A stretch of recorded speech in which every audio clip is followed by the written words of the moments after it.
అనుకున్నాను ఖచ్చితంగా దుర్గమ్మ ఉండగా లక్ష్మిని పంపడం జరగదు అని. పంపదు. నా జీవితానికి పెద్ద అడ్డంగా తగిలింది దుర్గమ్మ. ఆవిడ మా మధ్య ఎందుకు చిచ్చు పెడుతుందో, నా మనసును ఎందుకు ముక్కలు చేస్తుందో, లక్ష్మికి ఎందుకు సపోర్ట్ చేస్తుందో నాకైతే ఏం అర్థం కావట్లేదు. లక్ష్మిని అక్కడ ఉంచుకొని నెత్తినెక్కించుకుంటుందా? అది మరొకటి భార్య. తనిప్పుడు వాడి బిడ్డకి తల్లి కాబోతుందని తెలుసు కూడా ఆ ఇంట్లోనే ఉంచుకుంటోంది. ఆవిడనేమనాలి? వయసు పెరిగిందే గాని కాస్త బుద్ధి, ఆలోచన, జ్ఞానం లేనట్టుగా ప్రవర్తిస్తోంది. ఎందుకురా అలా అరుస్తావు? కడుపు మండి ఉన్నవాడు అరవకేం చేస్తాడు? అయినా వయసులో ఉన్న వాళ్ళ జీవితాలను నాశనం చేస్తుంది కదా. ఆవిడ వయసుకి ఏం విలువుంది? అలా దూషించకపోతే ఇంకేం చేస్తాడు? తను ప్రేమించిన దాన్ని దూరం చేస్తుంటే, అందులో దుర్గమ్మ ప్రధాన పాత్ర పోషిస్తుంటే మండిపోదా? అసలు చూస్తున్న నాకే కడుపు తరుక్కుపోయి ఆ దుర్గమ్మ మీద కోపం వస్తుంది. అలాంటిది ఎన్నాళ్లుగా బాధను భరిస్తున్నా తనకెలా ఉండాలి? ఇంకా ఏదో పెద్దది కదా అని గౌరవం ఇస్తున్నాడు. అదే నేనైతే బజార్లో పెట్టి నలుగురితో తూ అనిపించేదాన్ని. అది పద్ధతి కాదు కదా. ఈ నీతి వాక్యాలు చెప్పకండి. ఇన్నాళ్ళు మీ మంచితనమే మీకు చేతకానితనంలా మారింది. దుర్గమ్మకి భయపడ్డం వల్లే ఆమె ఇలా చేస్తుంది. మీరు వెనక్కి తగ్గి రాహుల్కి అన్యాయం చేస్తున్నారు. మీరు తిరగబడలేక అతని జీవితాన్ని తల్లకిందులు చేస్తున్నారు. అదేంటి అలా అంటావేంటి? నేను చాలా మంది అంటుంటే వింటున్నాను. అందుకే మీతో అంటున్నాను. ఏమన్నారు? ఏం విన్నావు? దాక్షాయిని కోడల్ని తెచ్చుకోలేని అసమర్థురాలిగా మిగిలిపోయింది. ఆ దుర్గమ్మంటే దాక్షాయినికి నోరు పెగల్దు, అందుకనే చేతకాని దానిలా నిలబడింది అని. కరెక్ట్ ఆంటీ, మీరు చెప్పింది కరెక్టే. అందరూ అలాగే అంటున్నారు. నన్నేమన్నారా? వాళ్ళన్నదే నేనంటున్నాను. నా చెవిలో కూడా ఈ మాటలు పడ్డాయి. కానీ నీతో అంటే బాధపడతావని నేనే అనలేదు. అరిచి గొడవ పెట్టుకుంటే నీ జీవితమే కదా పాడయ్యేది. ముందు అది మారాలి. అది మారితే దుర్గమ్మే కాదు, దుర్గమ్మ లాంటి వాళ్ళు 100 మంది చెప్పినా వినకుండా భర్త కోసం వస్తుంది. ఇవి సున్నితమైన విషయాలు. దాని మనసుని సున్నితంగా మార్చి పరిష్కరించుకోవాలి. కానీ రోడ్డెక్కి చర్చలు పెట్టుకోకూడదు. అలా చర్చలు పెట్టుకుని దాన్ని బలవంతంగా కాపురానికి తీసుకొస్తే అది కాపురం చేస్తుందా? అది భవిష్యత్తు మీద ఆలోచన లేని మూర్ఖపు మనిషి. దానికి నువ్వు నేను చెప్తే అర్థం అవుతుందా? నువ్వెంతకాలం చేయలేని పని నేను చేస్తాను. ఏం చేస్తావు? ఎలా చేస్తావు? నేను చెప్పినట్టు మీరు చేస్తే ఆ దుర్గమ్మ, లక్ష్మి దెబ్బకి దిగొస్తారు. మా రాహుల్ కోసం, మా లక్ష్మి కోసం, దుర్గమ్మ అడ్డుపడకుండా ఉండడం కోసం నువ్వు ఏం చెప్పినా చేస్తాను. అయితే వినండి.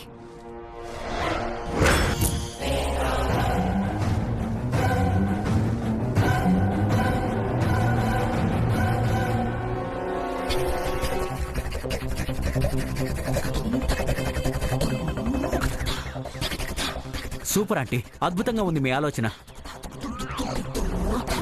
ఈ దెబ్బతో లక్ష్మికి తిక్క కుదురుతుంది. మీరింక ఈ విషయం గురించి ఏమీ ఆలోచించకండి. ఇలా చేస్తేనే ఆ లక్ష్మి దారిలోకి రాదు.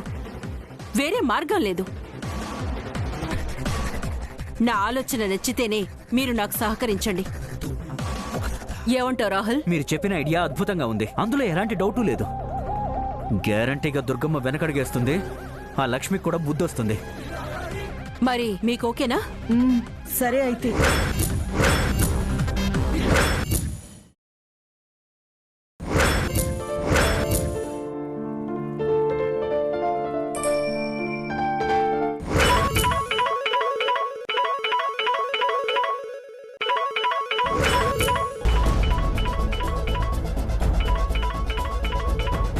ఈ పోలీస్ డ్యూటీ అంటేనే ఎంత అనుకుంటా. రాత్రి పగలు వేళ పాల ఎండి నిద్ర ఏమీ ఉండవు.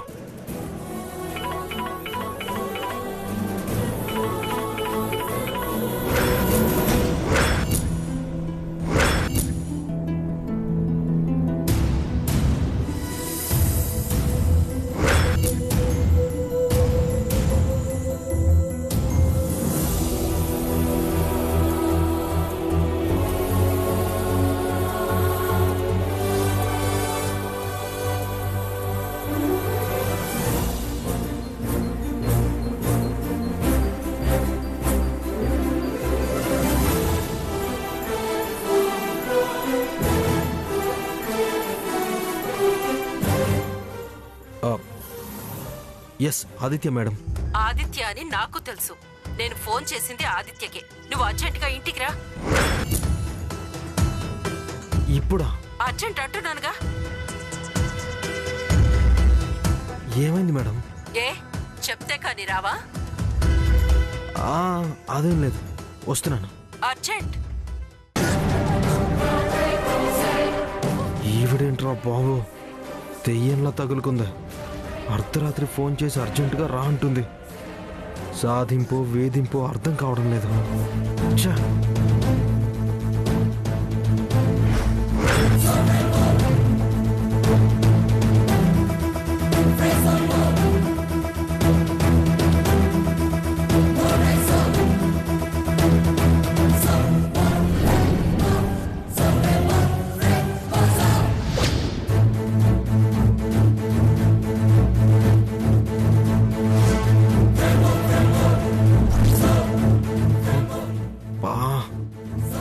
లేవకే తల్లి, లేచి ప్రశ్నించి బ్రేకులు వేయకు. అమ్మో, ఇది ఇప్పుడు లేచి యక్ష ప్రశ్నలు మొదలు పెడితే అమ్మో.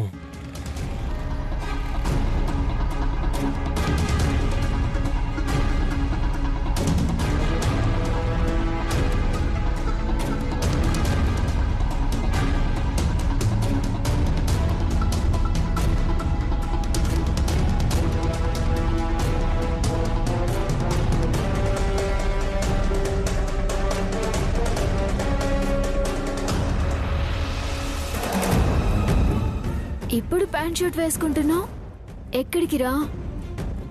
మా ఫ్రెండ్ యూఎస్ వెళ్తున్నాడు. ఫోన్ అలర్ట్ పెట్టుకున్నాను, కానీ నీతో చెప్పడం మర్చిపోయాను. ఇప్పుడే అలర్ట్ అలారం మోగింది, గుర్తొచ్చింది. ఎయిర్పోర్ట్ దాకా వెళ్ళి సెండ్ ఆఫ్ ఇచ్చి వస్తా. ఎయిర్పోర్ట్ కా? మరి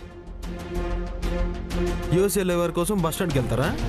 సర్లే, తొందరగా రా. ఇలా కనబడి అలా వచ్చేస్తాను. బతికాను రా బాబు. ఏ ఫ్రెండ్ ఏంటి అని వివరాలు అడగలేదు. అమ్మో.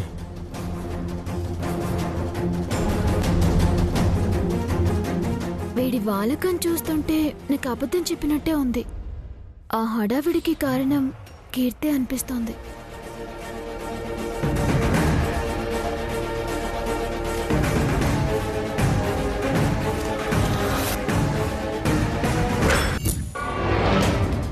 రాహుల్, ఏంటి? రమ్మంటుండ్రా. రా.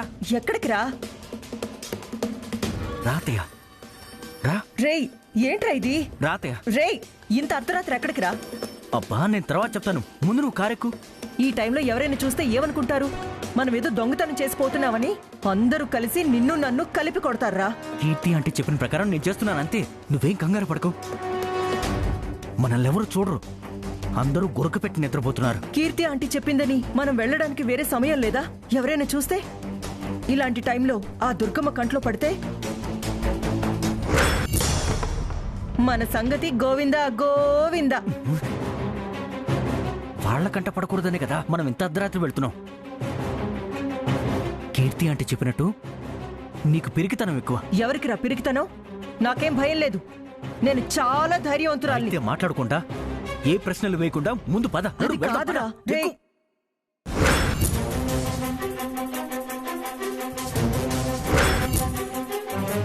రాహుల్ అచ్చుడు.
అమ్మయ్యా వచ్చావా? నువ్వొస్తావో రావో అని, మీ ఆవిడ రానిస్తుందో లేదో అని చాలా టెన్షన్ పడ్డాను. అర్జెంట్ అన్నారు కదా మేడం, రాకుండా ఎలా ఉంటాను? నీ రెస్పాన్స్ నచ్చింది ఆదిత్య. నువ్వు చాలా కమిట్మెంట్, డ్యూటీ మైండ్ పోలీస్వి. అర్జెంట్ గా రమ్మన్నారు ఎందుకు మేడం? కంగారు కంగారు ఆదిత్య. కంగారు ఎందుకు మేడం? చాలా సైలెంట్ గా ఉండే సన్నీ ఎందుకో ఏమో సడన్ గా పిచ్చి పిచ్చిగా అరవడం, గెంతడం చూసి షాక్ అయ్యాను. భయమేసింది. ఏం చేయాలో అర్థం కాలేదు. అంతా అయోమయం. అప్పుడు నువ్వు గుర్తొచ్చావు. వెంటనే ఫోన్ చేశాను, నువ్వొచ్చావు. Thank God. నిన్ను చూడగానే ధైర్యం వచ్చేసింది. సన్నీ ఎవరు మేడం? సన్నీ తెలీదా? డిపార్ట్మెంట్ వాడివి. చాలాసార్లు ఇంటికి వచ్చి వెళ్ళావు. ఆ మాత్రం అబ్జర్వేషన్ లేకపోతే ఎలా? గమనించలేదు మేడం. ఎవరు? మా పెట్ట ఆదిత్య. నా టైంపాస్ అంతా అదే. రాత్రి అవగానే అదిగో అలా గడప మీద తల ఆనించి రెప్ప వాలకుండా చూస్తూ చిన్న అలికిడైనా మా దగ్గరికి పరిగెత్తుకొచ్చి మమ్మల్ని అలర్ట్ చేసే వాచ్ డాగ్. కుక్కర్చిందని నన్ను పిలిచిందా? This is too much. అది సడన్ గా విచిత్రంగా అలా చేసేసరికి చాలా భయం వేసింది. అసలే అలసి సొలసి నిద్రపోతున్నా మీ సార్ దాని అరుపులకి ఎక్కడ లేస్తారో అని, ఆయన ఎంత కంగారు పడతారో అని చాలా టెన్షన్ పడ్డాను. అందుకే నీకు ఫోన్ చేశాను. ఇప్పుడు ఎక్కడుంది మేడం? నీకు ఫోన్ చేసిన నిమిషానికి అది సైలెంట్ అయిపోయింది. దాని మూడ్ ఇంటి ముందు ఏం డిస్టర్బ్ చేస్తుందో అని వెనకాల పెరట్లో ఉన్న గదిలో పెట్టొచ్చా. సైలెంట్ గా పడుకుంది. నువ్వొస్తావని వెయిట్ చేస్తున్నా. అలాగా? అయితే ఇప్పుడు అంతా ఓకే కదా మేడం? మరి నేను వెళ్ళొస్తాను. ఏంటి వెళ్తావా? వచ్చి వెళ్ళడానిక నీకు ఫోన్ చేసింది? దాని కథంతా చెప్పడానిక నిన్ను పిలిచింది? సైలెంట్ అయింది అన్నారుగా మేడం. అయితే అయింది, కానీ అదెక్కడుంది? పెరట్లో అరిచి పడుకుంది. మరి ఇంటి ముందు ఎవరూ లేకపోతే నేనెలా ప్రశాంతంగా నిద్రపోగలను? రాత్రికి దాని డ్యూటీ నువ్వు చేస్తావనే పిలిచింది.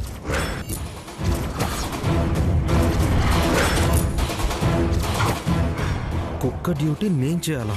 ఈ రాత్రికి ఇక్కడే ఉండు. రేపు వెళ్ళు.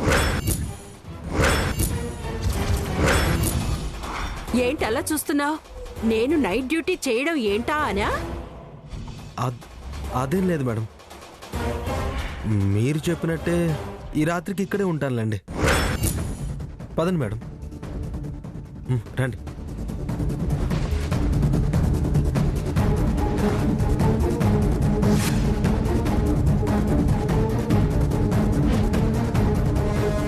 ఏంటి ఇటెక్కడికి? లోపలికొచ్చి పడుకుంటావా? అది ఇక్కడే ఉండి గేటు కాపలా కాసేది. కుక్క బదులు కుక్క కాపలానా? ఒక పంచే ఆదిత్య, నువ్వు కార్లో పడుకో. నీకు కంఫర్ట్ గా ఉంటుంది. మాకు కాపలాగానూ ఉంటుంది. ఏమంటావ్? కాదంటే తులసితో పాపాబాబుల గురించి చెప్తానంటుంది. సరే అనక చేస్తానా?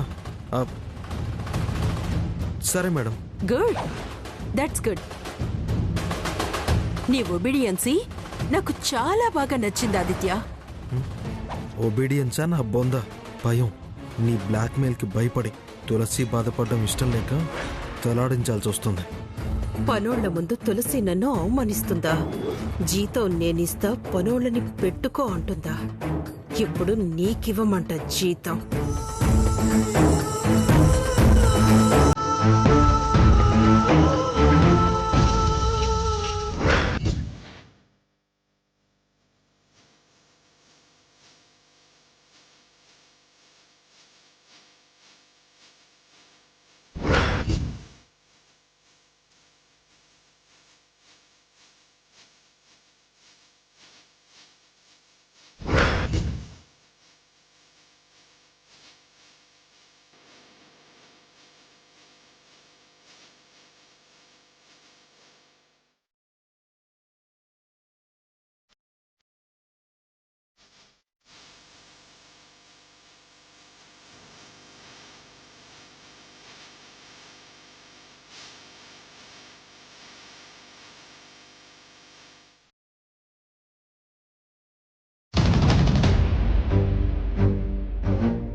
ఆదిత్యకి ఫోన్ రాగానే హడావిడిగా బయలుదేరి వెళ్ళాడు.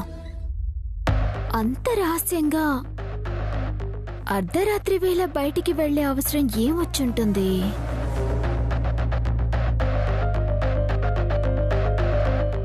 ఇప్పుడే ఫోన్ చేసి అడుగుతాను.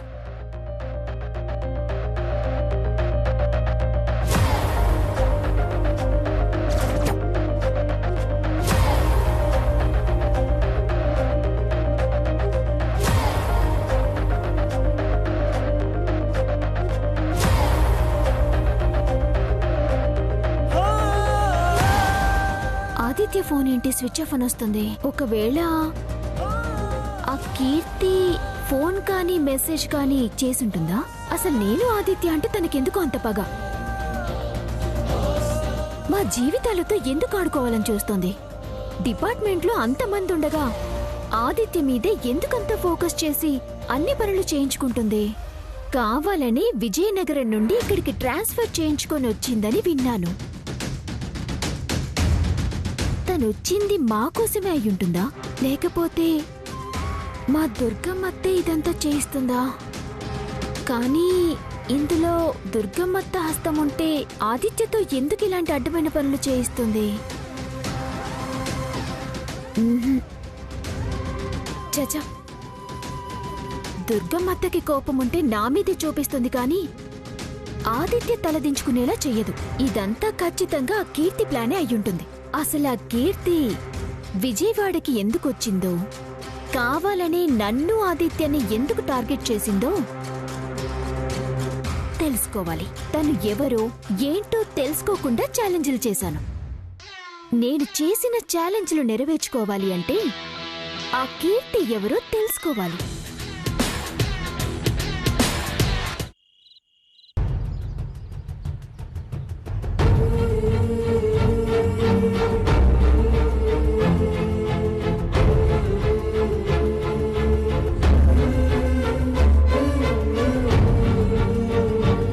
రోజు రోజుకి నా పరిస్థితి చూస్తుంటే నా మీద నాకే అసహ్యం వేస్తుంది.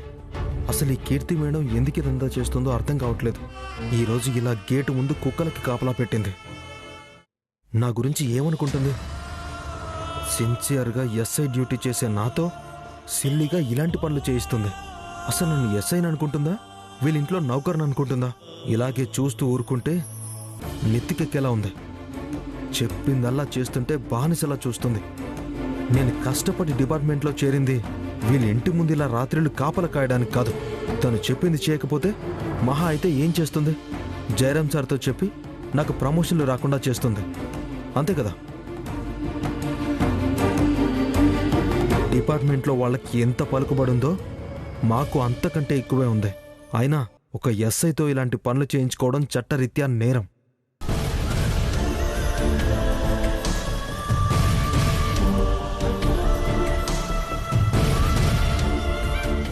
నీ భార్య తల్లిదండ్రులుగా ఉన్నవాళ్లు ఫేక్ అని తెలిసి కూడా నువ్వు వాళ్ళు నిజమైన వాళ్ళని నమ్మిస్తున్నావు కదా?